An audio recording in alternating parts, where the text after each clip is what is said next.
Estamos de vuelta con Giro a la Derecha, como les había comentado en el primer segmento, vamos a estar conversando sobre Ecuador, porque han venido ocurriendo unas cosas bastante alarmantes, ¿no? A nivel nacional, que por cierto los venezolanos conocemos muy de cerca y para ello he invitado a José Alvear Campodónico, él es experto energético, empresario y analista político. Bienvenido, José, ¿cómo estás? Esteban, buenas tardes, ¿cómo estás? Un saludo y un abrazo a todos los que nos siguen esta tarde, el día de hoy. Muchas gracias de verdad por haber aceptado esta invitación, José, sobre todo para ahondar, ¿no? en un tema que es bastante preocupante y que afecta, bueno, en esta oportunidad a todos los ciudadanos de un país, porque para la audiencia, ¿no? La persona que nos está escuchando que no lo sepa, están ocurriendo apagones. Por eso estaba diciendo que los venezolanos lo conocemos muy bien y yo creo que hay que tratar de entender cómo se llegó a este punto. Y esa sería mi primera pregunta, José. Tú como experto energético, que nos expliques cómo Ecuador llegó a este punto en donde ahora tienen que racionar, ¿no? La luz. Mira, cuando era chico, mi abuela me decía a mí un término que hoy en día lo tengo muy fresco. No hay que poner todos los huevos en una misma canasta, porque el día que la canasta se rompe o se pierde, te quedas sin nada. ¿Qué pasó? Que acá hubo un gobernante del robo del siglo XXI, que yo le llamo, en vez del socialismo del siglo XXI, que gobernó 10 años y que no se le ocurrió mejor o más brillante idea que hipotecar la generación de la matriz energética del país solamente a las hidroeléctricas en un 75%. O sea, imagínate esta medida tan descriteriada, tan desmedida, ya cuando obviamente hay organismos que te avisan que puede haber sequías y que vienen las sequías. No, acá Exacto. con algún trasfondo, obviamente se invirtió en un 75% la generación de energía. ¿Qué pasó? Llegaron las sequías y obviamente al no haber esa materia prima con la cual las hidroeléctricas generan energía, que se llama el agua, entonces pues empezaron los razonamientos hasta llegar a vergonzosos apagones que hoy en día nos tienen entre... Se está cortando la transmisión en estos momentos, José. No sé si me escuchas, pero bueno, yo creo que ahí como que está tratando de volver. Yo creo que allí queda justamente bastante claro lo que es este tipo de políticas, ¿no? Que siempre implementan este tipo de regímenes, como tú muy bien lo estabas diciendo, los ladrones, ¿no? Los criminales del siglo XXI, porque es como una especie de copia de carbón que siempre hacen. Se había cortado en la parte final que estaba diciendo, José, si quieres retomar la Sí, idea. te decía que producto de esto, y pido mil disculpas, porque como hay tantos problemas de energía eléctrica en este país, entonces influye hasta en el Internet en estos Claro, momentos. claro. Te comentaba que esa falta de materia prima para generar una energía firme y constante, que en este caso es el agua, a través de las hidroeléctricas, empezaron a generar racionamientos de luz que hoy en día son estos vergonzosos apagones que nos tienen en un promedio de 10 a 15 horas al día. O sea, imagínate cómo esto afecta económicamente a un país que no puede producir y que está sumido en la inseguridad. Económicamente y psicológicamente, porque eso desgasta a la ciudadanía a un punto, porque, bueno, evidentemente te están llevando a la época de las cavernas, pero me interesa saber cuál es la narrativa del gobierno actual, de Daniel Noboa, y qué está promoviendo justamente para tratar de solucionarlo, porque si bien esa es la raíz del problema, yo te aseguro que la ciudadanía va a decir, esto es culpa de Daniel Noboa porque es cuando lo están viviendo, ¿no? O por lo menos un Exacto. sector importante. Entonces, ¿cómo lo está manejando comunicacionalmente el gobierno actual y qué soluciones está promoviendo, si es que está promoviendo algunas? Mira, el gobierno de Novoa cometió un error. Cometió algunos errores en esta crisis energética. Primero, no decirle al país desde el día uno cuál era el problema y la realidad del problema. Segundo, no tomar acción inmediatamente. Y tercero, no meter presos o llamar a rendir declaración a quienes son los causantes de este problema, que son los señores del CELEC y del SENACE, que son los organismos que se encargan dentro del país de garantizarnos el suministro de energía y de darnos luz o alertas de posibles sequías o fenómenos de la naturaleza. Estos funcionarios no hicieron su trabajo, no impulsaron ni presionaron para que en los gobiernos anteriores al de Novoa se desarrolle un plan de expansión y desarrollo de matriz energética y siguen en el actual gobierno. ¿Por qué digo que uno de los errores de Novoa fue no decir la verdad? Por una sencilla razón. Porque si al igual que Javier Milei, que el día uno le dijo a todo su pueblo no hay dinero y la gente lo entendió, si Daniel Noboa como presidente de la República hubiera hecho una cadena nacional y nos explica a los ecuatorianos que estaba recibiendo o heredando una crisis en tal o cual condiciones, quizás los ecuatorianos tuviéramos mejor predisposición, pero no Claro. lo hicieron, porque si bien es cierto el gobierno de Noboa hereda la crisis, no es menos cierto que es responsable de no haber salido de la crisis porque actuó con mucha lentitud y priorizó otros problemas y no este que es un problema tan sensible y estratégico para un país. Yo soy uno de los que pienso que un país solamente sale adelante con energía barata y con buena educación. Bueno, en el caso de Ecuador, hoy en día no solamente que no tenemos energía barata, no tenemos energía. Y eso es peor todavía. Exactamente. De hecho, me encanta que hayas mencionado a Milei porque eso es lo que yo también siempre he dicho, el tema comunicacional. Milei desde un principio dijo, mira, esto es lo que viene, son medidas impopulares, va a ser fuerte, nos vamos a enfrentar a varios obstáculos que evidentemente nos van a hacer sentir que, bueno, quizás estamos perdiendo, pero forma parte del proceso, cosa que tú mismo ya estás diciendo que Novoa no hizo. Pero te reformulo un poco esa misma pregunta en la parte de las soluciones. ¿El gobierno ha dicho qué pretende hacer para solucionarlo o lo que están es en estos momentos señalando a terceros sin mostrar No, ninguna alternativa?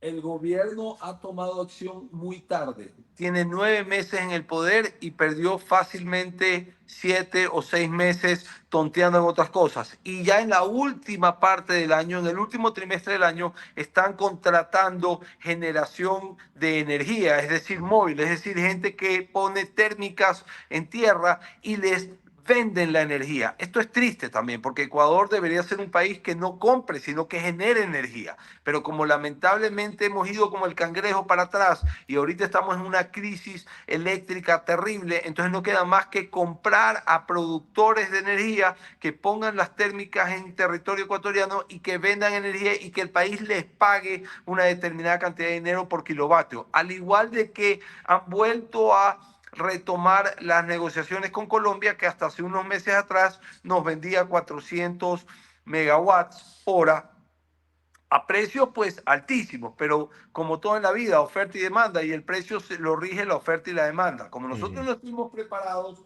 y qué raro que Colombia y Perú, que también sufren del estiaje, no sufren de apagones. ¿Por qué? Porque la raíz del problema nuestro no es la de ellos. Ellos sí tienen una matriz energética balanceada, donde tienen, en el caso de Colombia, 60% hidros y 40% generación termoeléctrica de ciclo combinado a gas natural, que te garantiza una energía eficiente. Una energía eficiente es un costo competitivo que te permite salir al mundo, ganar negocios y tener renta.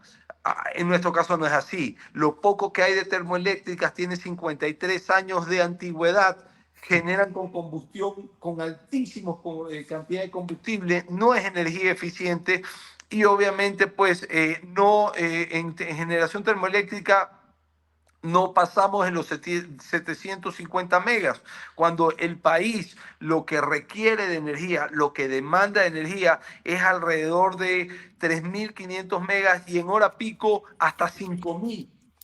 Como nosotros no estuvimos preparados, entonces estamos en soletas y ante una crisis como esta tenemos que salir a comprar desesperadamente. Y cuando tú entras a comprar desesperadamente, entras a un mercado que se llama el mercado spot. El mercado spot es un mercado de oportunidad que obviamente te va a sacar la mayor rentabilidad posible porque es un Exacto. costo de oportunidad.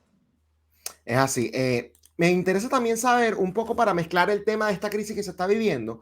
¿Qué han dicho los ecuatorianos, por ejemplo, respecto a esto que sucedió hace poco, ¿no? Que bueno, en el Palacio Presidencial hubo varios reconocimientos, se hicieron unas sesiones especiales y Daniel Noboa aprovechó para darle un reconocimiento a su padre, bueno, por su gran labor empresarial y cualquier otra cantidad de cosas. Pero a mí me parece, y es una percepción probablemente muy de afuera, que cuando el país está en crisis, este no son el tipo de cuestiones que la gente quiere ver, sobre todo tomando en cuenta que es un familiar, o sea, le da como que doble cuestionamientos, ¿no? A lo que está haciendo Nova en estos momentos. ¿Qué reacción ha tenido la ciudadanía? Mira, yo soy un convencido de que si hay una virtud que tiene el equipo de Novoa es la capacidad de distraer la atención. Ok. Primero eran las gafas, después eran los zapatos de plataforma alta, después fue el tema de la embajada, ahora es esto. ¿Por qué?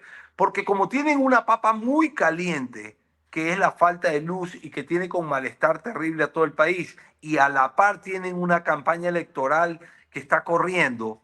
entonces tienen que distraer el malestar. Porque si la gente se dedica a hablar que cómo es posible que Novoa haya condecorado al padre, es como que se olvidan por algún momentito del tema de la falta de luz, que obviamente cuando se apagan los focos nuevamente volvemos al mismo tema. Ujú. Pero para mí es una estrategia de distracción de los problemas realmente de fondos para que no afecte tanto a la campaña. Porque, carajo, el padre, si tú ves los videos, pues saltaba. Entonces, eso mediáticamente llama mucho la atención y por algún momento lo saca el presidente de la República para responder sobre este problema. Mira tú, la noche de ayer, el presidente de la República hace una cadena nacional porque había una fuerte crítica de que no da la cara, de que manda a sus ministros, pero él no ha dado la cara en un problema tan sensible. ¿Y de qué habla en esta cadena nacional? Habla de un problema de que la inseguridad a través de los carteles del narcotráfico que los va a enfrentar, y está muy bien, porque ese es un problema Lo vi. fuerte, sensible, pero todos esperábamos que diga algo referente a los apagones. No dijo una sola palabra. Entonces queda esa sensación de que nos siguen tonteando en esas rueditas que meten a los hámsters y los hámsters creen que están corriendo y en realidad no se están moviendo del mismo punto y lo único que están es desgastándose. Bueno, es exactamente la misma sensación. Y eso parece que es una fórmula, ¿no? Que varios han aplicado justamente cuando se encuentran en momentos de crisis. Te estoy hablando, bueno, en países como Venezuela, obviamente, donde yo soy, pero a lo largo y ancho de nuestra región es como que muy común que cuando hay algo que los está presionando, lo que hacen es distraer. Y fíjate que funciona tan bien que hoy tienes a un extranjero hablándote del reconocimiento al padre de Mira, Novoa. es una estrategia muy efectiva de distracción, porque los problemas que tiene el Ecuador, si no estuvieran tan sensibles, créeme que no pasan por el papá de Novoa, que tendrá sus virtudes, sus defectos. Ya quizás el hijo quiso rendirle tributo en su momento, olvidándose que es un estadista, que es un presidente de la República. Está todo bien, pero el problema es que hay incendios mayores, no hay luz, prima la inseguridad y ahí es donde no vemos al presidente que esté realmente enfocado. Sí, en la lucha contra la seguridad hay que ser muy objetivo, hay que decirle la verdad a quienes nos siguen, él se ha personado. Creo que es un fuerte y una buena bandera que él tiene, pero creo también que él nunca se imaginó, a pesar de que lo veníamos diciendo, de que dejar sin luz a todo un país hasta juega en contra de su popularidad y de Claro. su intención de voto para una nueva elección, porque son servicios básicos. O sea, tú no puedes dejar a un país sin luz. Y lamentablemente, como dejó estructurada la Constitución el señor Correa, hoy prófugo de la justicia, no pueden entrar los privados a vender a los privados, que eso alivianaría la carga y acortaría el tiempo del problema. Por ley, por constitución, cualquier productor tiene que venderle al Estado, cuando lo lógico y una solución al problema sería abrir los mercados, liberar los precios, sincerar los costos, no jugar con subsidios y obviamente si el Estado quiere competir, que compita. Yo te garantizo que va a fracasar con todo éxito, pero si quiere competir, que compita. ¿Ya? Compita, porque ahí le das la oportunidad al usuario final, que es el ciudadano, de elegir qué tipo de prestador o proveedor de energía quiere en función de su presupuesto y su afinidad. Esto es como cuando tú entras a un mini market, al 7-Eleven allá o al Walmart, ¿ya? Y quieres elegir algún tipo de gaseosa porque te gusta la gaseosa. Tienes 10 tipos de gaseosas distintas y eliges en función de tu presupuesto y de tu paladar. Es lo mismo, es el mercado y el costo del mercado se rige en función de la oferta y la demanda. Mientras más oferta haya, no pueden ser tan caros, porque aquí la gente dice, ah, no, es que si le das al privado esto va a ser carísimo. Si le das a un solo privado que maneje el monopolio, posiblemente, Claro. pero si abren los mercados, entonces todo el costo se va a regir en función de la oferta y la demanda. Funciona así en todo el mundo y no tiene por qué pensar que el privado es el gran demonio de este mundo. Al final del día, La única receta que hemos usado en este país es la estatista y los resultados son estos, 10 y 12 horas de apagones. Esto es como cuando tú tienes a un familiar enfermo y el mismo médico siempre y el familiar nunca cura. Entonces, ¿qué tienes que hacer? Buscar otro médico que de pronto te va a dar otra receta o otro tratamiento apostando a que vengan mejores días. Así Eh, funciona. No hay que Es ver así. al privado como el gran malo de la película. Más bien, hay que ser inteligente y ser conscientes que estamos en un país quebrado y hay que ser inteligentes para seducir ese capital, para que ese privado invierta su capital en un país donde deben primar las reglas transparentes y serias para todos en iguales condiciones. Es así, José. Mencionabas más temprano algo que me llamó mucho la atención y es el tema de estos empleados públicos, ¿no? Que no advirtieron sobre lo que venía, que quiero decir a nivel de fenómenos naturales, si se puede decir así, no advirtieron desde el punto de vista técnico lo que venía a ocurrir y que mantienen sus cargos. Allí me surgen dos preguntas. ¿Por qué Novoa, bien como tú mencionaste, no se deshace de ellos? ¿Y por qué ellos en su debido momento no advirtieron lo que ya venía?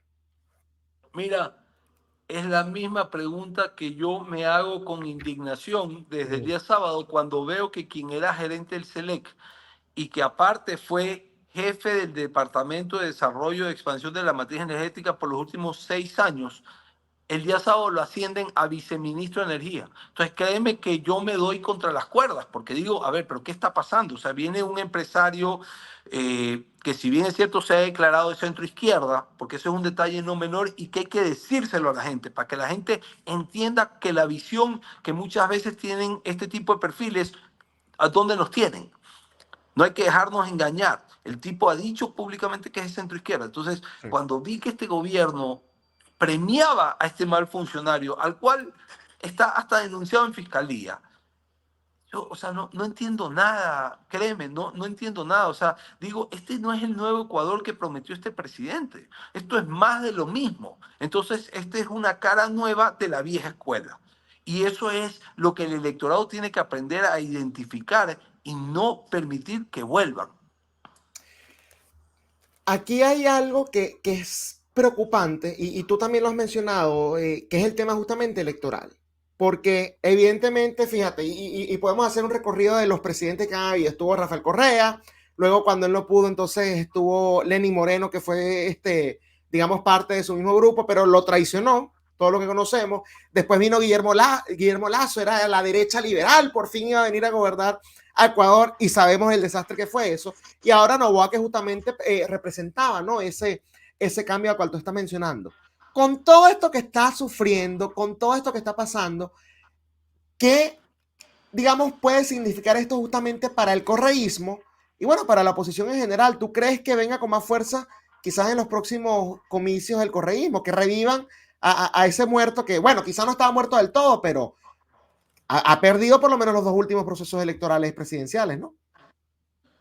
Mira, yo creo que al final del día la coherencia de los ecuatorianos, que podemos cuestionar el modo de manejo de un determinado funcionario o presidente de la República, va a primar por encima de elegir a quien públicamente ha dicho que si regresa nunca más deja el poder. O sea, es un autócrata, un tipo que no cree en la democracia, que cree que la democracia son los modelos que existen hoy en Cuba, en Nicaragua o en Venezuela, y que definitivamente va a terminar de jalar este país hacia abajo y no hacia días de prosperidad, porque tiene una mentalidad como los clásicos socialistas, que les conviene tener a todo el mundo en pobreza, ellos ser los abanderados del socialismo, pero obviamente vivir bajo los parámetros del capitalismo. Son tan falsos como una sandía que se presenta verde, pero dentro son totalmente rojas. Bueno, son exactamente así. Entonces son un cáncer que tiene Latinoamérica que tarde o temprano hay que terminar de erradicar. Yo espero que este gobierno primero nos devuelva la luz y espero que el electorado en las próximas elecciones que vengan en febrero.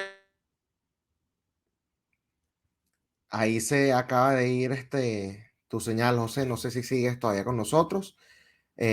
Pero bueno, probablemente forme parte también de lo que él estaba mencionando al principio, ¿no? De cómo justamente esta crisis energética les ha afectado en absolutamente todo, por cuestiones lógicas. El servicio eléctrico no se limita nada más al bombillo que uno prende, sino bueno, también a otro tipo de servicios. En este caso podría ser fácil el Internet. Quizás se le fue incluso la luz y por eso ya no puede entonces seguir transmitiendo, pero bueno, voy a esperar acá un rato a ver si regresa. Yo creo que hay que tener justamente mucho cuidado con todo lo que pase, ¿no? Durante este periodo, ya regresó José. Te habías quedado en la parte de las elecciones que vienen en febrero, José. Y yo espero que en febrero los ecuatorianos podamos elegir sabiamente y a conciencia por alguien que esté preparado, no por quien represente los abusos del pasado ni la falta de capacidad. Porque si tú te pones a ver que la candidata, por decir, tomar un ejemplo del correísmo, es una candidata por demás básica.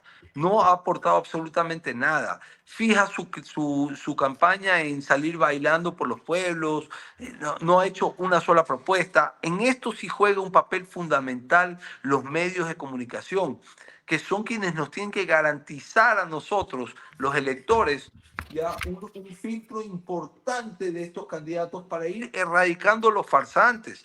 Aquí hay que hacerles preguntas importantes, puntuales y concretas a todos los candidatos de cómo piensan solucionar los problemas de falta de electricidad o crisis eléctrica, de inseguridad y de falta de empleo. Por ahí va, esa es la columna vertebral y no nos dejemos vender, como decía un expresidente de la República en este país que tiene raíces venezolanas, que se llamó León Febres Cordero. Ya, no nos dejemos vender pajaritos preñados. O sea, aquí tienen que haber respuestas puntuales. Quien diga que llegando al cargo se van a solucionar los problemas, tiene que explicar cómo. Quien dice que inmediatamente nos miente. Estos no son problemas que se solucionan inmediatamente, son procesos que dependen mucho de políticas de Estado para no volver a vivir esta pesadilla. Y lamentablemente, hoy en día hay mucho vendedor de humo atrás de la candidatura a la presidencia de la República. Y ahí están los medios para ayudarnos a identificar y a desenmascarar este tipo de farsantes, indistintamente del partido que sea. Ya que hablas de eso, ¿a tu juicio los medios de comunicación han hecho ese trabajo? ¿O no lo han, digamos, no se han abocado realmente a todas sus funciones? No, muchos lo han hecho y muchos que lo han hecho han sufrido la censura. Parece increíble decírtelo, ¿ah? Pero con este gobierno por lo menos yo conozco de dos programas que producto de que hicieron críticas directas al presidente de la República se quedaron sin trabajo, les apagaron las Wow. luces. ¿Ya? Y eso es lamentable porque eso es una forma de extorsionar a los medios de comunicación que son quienes nos deben garantizar la verdad a la ciudadanía, porque son los voceros que hablan a todo un país a través de sus plataformas, a través de sus entrevistas. Entonces es lamentable que ya se quiera sembrar esta semilla del miedo, como en un momento dado también lo hizo Correa. Sí, no, de verdad que eso sí no lo sabía y me preocupa bastante. Yo, por lo menos acá en los Estados Unidos, es la primera enmienda, ¿no? La que defiende justamente la libertad de expresión y en ese caso yo soy muy absoluto, es decir así, ¿no? Cuando yo veo que alguien censura, independientemente de la corriente que sea, me preocupa muchísimo, José. Y ya para ir finalizando, quiero justamente volver un poco al tema de, digamos, el rol que está jugando la oposición en este momento, porque bajo una crisis, ¿no? Energética en este caso, o incluso de seguridad, que bueno, ahí tú sí estás diciendo que el actual gobierno ha logrado convencer o incluso trabajar en función de solventar este problema, pero bajo una crisis surge la oposición porque evidentemente comienzan a señalar, vean lo que está pasando, ¿no? Bajo el gobierno actual. Más allá del correísmo, dejando a un lado eso, porque ya me hablaste del personaje y del rechazo que puede generar en un sector importante de Ecuador por múltiples motivos. ¿Tú crees que exista ese caldo de cultivo para que surja otra figura populista de izquierda, parecida a Rafael Correa, pero que se venda justamente como este nuevo Mesías y que lo que promueva sea más estatismo, pero sobre todo más autoritarismo? ¿Existe dentro de las cúpulas políticas alguien por el estilo? Mira, yo me atrevería a decir que eh, el ex mandatario y prófugo de la justicia que estuvo 10 años armando el país, que tiene 15 años escondido en Bélgica, y el actual presidente tienen muchos rasgos parecidos de autoritarismo. Y eso me preocupa mucho. Me preocupa muchísimo, porque entonces significa que cuando estás con poder cometes y caes en abusos, producto de todo ese mundo cortesano que te aplaude y te hace creer que eres un rey. Considero que aún al Ecuador no llega un candidato de ideas libertarias que respete las libertades, desde el derecho a la vida hasta la libertad de decisión, de todo aspecto, de visión de vida, de con quién quieres vivir, de cómo quieres generar, qué quieres estudiar, ya de libertad de expresión, de discrepancia de visión, no llega todavía. Y veo del otro lado, y creo también, retomando tu pregunta, que la izquierda está absorbida hoy en día por el socialismo del siglo XXI, que yo los llamo el robo del siglo XXI. Y creo que el resto de candidatos son candidatos interesantes, pero que no cuentan con la maquinaria que cuenta el gobierno o con la chequera que cuenta el candidato del socialismo. Entonces se les hace mucho más difícil. Por eso es tan importante esa oportunidad y ventana que generen los medios de comunicación para que ellos también puedan explicar sus programas. Yo creo que hay gente valiosa ahí. Por ejemplo, hay un candidato que se llama Henry Cucalón. Me parece que es un tipo valioso. Me parece que es un tipo es un socialdemócrata, pero con el cual se puede conversar. Quizás no vamos a coincidir en el manejo del Estado, pero creo que es un demócrata por encima de todo y esa es la base principal sobre la cual debe recostarse cualquier gobierno que pase dentro del país. Si no, vamos a tener lamentablemente los problemas que lamentablemente tienen en tu país o que tienen los cubanos, que siendo gente tan buena y siendo gente que en potencia son productivos, productores, gente que sale adelante, hoy en día se encuentran con un techo terrible.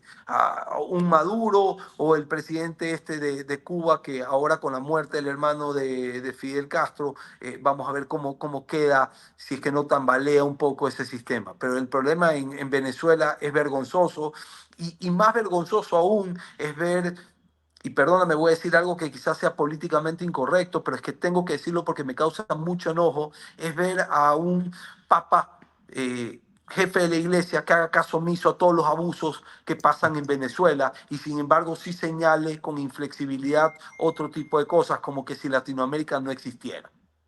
Es así, ¿no? Yo también me sumo a esos reclamos, ¿no? Que le haces al Papa, porque lamentablemente, bueno, ese Papa defiende es a los tiranos, ¿no? De izquierda, mientras que a personas que sí son demócratas, que sencillamente no le gustan las ideas, como Javier Milei, entonces a ellos sí los ataca y con él sí es bastante fuerte. De verdad que te Así es. agradezco muchísimo, José, por haberme acompañado hoy en Giro a la Para Derecha. mí ha sido un honor estar contigo, Esteban, y te pido mil disculpas por estas intermitencias productos de la falta de luz, que es el mejor reflejo de lo que estamos viviendo en Ecuador. De hecho, no hay nada que disculpar allí, porque más bien se demuestra que no es mentira, que no es amarillismo, que no es exagerado lo que están mencionando, porque nos pasó acá en la grabación. Así que bueno, muchas Exactamente. gracias. Gracias Muchas a ti, gracias. un gran abrazo. Un abrazo. Bueno, era José Alvear Campodónico, experto energético, analista político y empresario, comentándonos sobre esta crisis que se vive en el Ecuador actualmente. ¿Quiénes son los responsables? Todos.